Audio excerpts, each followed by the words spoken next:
আসসালামু আলাইকুম। রেসিপি স্টোরিজে আজকের রেসিপি মোরগ পোলাও। প্রথমে মুরগি মাংসগুলোকে টক দই, শুকনো মরিচের গুঁড়া, সামান্য লবণ দিয়ে ম্যারিনেট করে নিব। তারপর একটি প্যানে ঘি এবং তেল দিয়ে লবঙ্গ, গোলমরিচ, তেজপাতা, দারচিনি, এলাচি দিয়ে হালকা ভেজে নিব।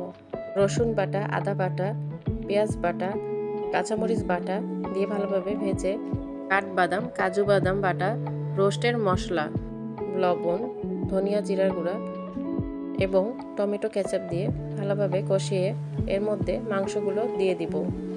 তারপর ভালোভাবে নেড়ে ছেড়ে টক দই, পেঁয়াজ বেরেস্তা, সামান্য পরিমাণ চিনি দিয়ে ভালোভাবে নেড়ে নিয়ে তারপর ঢাকনা দিয়ে ঢেকে দিব।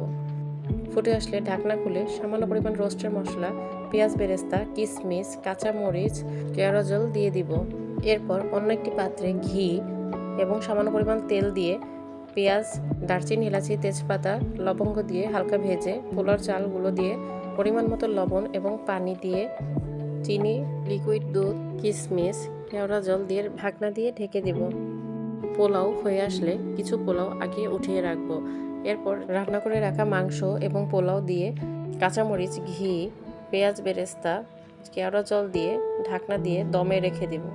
ব্যাস তৈরি হয়ে গেল আমাদের মজাদার মোরগ পোলাও রান্না। ধন্যবাদ সবাইকে।